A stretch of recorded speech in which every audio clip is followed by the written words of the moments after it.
안녕하세요. 구명모 법무사입니다. 개인회생을 하기 위해서는 소득활동을 해야만 하는데요. 개인회생은 일정한 소득에서 최저생계비를 빼고 남은 돈이 있으면 그 돈을 변제금으로 납부를 하고, 그렇게 해서 갚고도 갚지 못한 나머지 채무금액을 탕감받는 제도이기 때문에 반드시 소득이 있어야만 개인회생을 신청할 수 있습니다.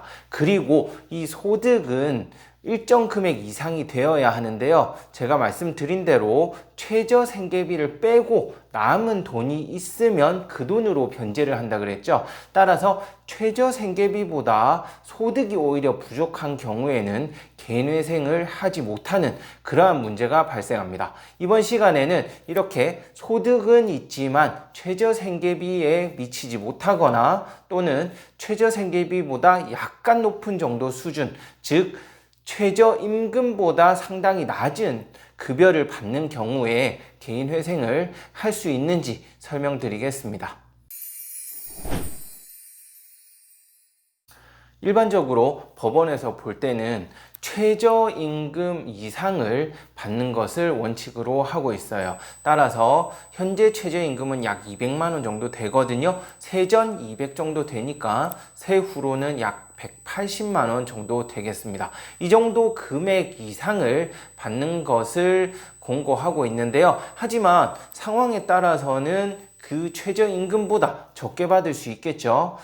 각 개인마다 구체적인 사정에 따라서 정상적인 근무를 하지 못하는 그러한 여건에 따라 일부 시간만 근무를 함으로써 월급을 적게 받는 그러한 일이 실제 많이 있기도 합니다. 이러한 경우에 무조건적으로 개인회생을 허가하지 않는 건 아니에요. 보통은 내가 급여를 너무 적게 받으면 개인회생 무조건 못한다 라고 생각하실 수 있는데, 그런 것은 아니고요. 구체적인 사정에 따라서 이 사람이 정상적인 급여를 받지 못하고 적은 급여를 받을 수밖에 없고, 또한 그 적은 급여에서 최저생계비를 뺀다 하더라도 충분히 개인회생을 할 수 있다. 이 사람의 소득이 최저생계비에 미치지 못하는 그러한 상황이 있어서 최저생계비를 인정하지 않는다 하더라도 다른 곳에서 소득이 나오면서 생활을 할 수 있다. 이러한 특수한 사정이 있는 경우에는 개인회생이 받아들여지기도 하거든요. 제가 실제 진행했던 사례를 예를 들어서 설명을 드릴게요. 보통 자녀가 있는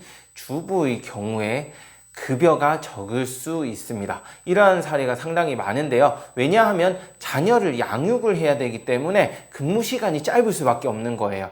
예를 들어 오전에 애를 유치원 보내고 그 시간에 잠깐 일하고 유치원 퇴원 시간에 맞춰서 퇴근을 하는 거죠. 이러한 경우에는 정상적으로 급여를 받을 수가 없습니다.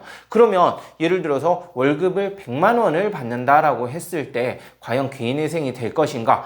혼자 생활을 하시는 분이라면 100만 원의 월급 가지고는 개인회생이 안 될 가능성이 더 높습니다. 왜냐하면 소득이 너무 적으니까 사실 최저생계비에도 미치지 못하는 금액이거든요. 100만 원은. 따라서 최저생계비 빼면 남는 돈이 없기 때문에 회생을 할 수가 없다라고 판단할 수 있는데요. 예외적으로 배우자가 소득 활동을 하고 소득이 충분히 발생할 경우, 그 경우에는 배우자의 소득을 가지고 한 가족이 다 생활하면서 내가 버는 수입을 가지고는 변제금을 납부해도 가능합니다 라고 소명을 하면 법원에서 이러한 사유를 검토한 후에 개인회생을 받아주게 되어 있어요. 보통은 이러한 사유를 소명만 잘하면 충분히 법원에서도 개인회생 개시결정 및 인가결정을 내려주고 있으니까 참고하시면 되겠고요. 또한 혼자서 생활하시는 분, 즉 결혼을 아직 안 하신 경우에도 특별한 사정이 있을 수 있겠죠. 건강이 안 좋다거나 부모님을 모시고 있는데 부모님을 모시는 시간을 빼고 나면 근무할 수 있는 시간이 짧다거나 그러한 사정이 있다면 이 또한 적극적으로 소명을 함으로써 개인회생을 할 수도 있거든요. 따라서 본인이 소득이 적다, 그래서 개인회생 안 되는 거 아닌가라고 생각이 드신다면 무조건 안 된다라고 안내하는 곳도 많다고 해요. 무조건 안 되는 건 절대 아닙니다. 충분히 사정에 따라 되는 경우가 훨씬 많거든요. 전문가와 반드시 상담을 통해서 결정을 하시면 되겠습니다. 네, 이번 시간에는 소득이 적은 경우에 개인회생이 가능한지 설명드렸는데요. 이번 영상 보시고 또 궁금한 사항 있으시면 언제든지 연락 주시기 바랍니다. 끝까지 시청해 주셔서 감사하고요. 구독, 신청, 좋아요도 꼭 부탁드리겠습니다. 감사합니다.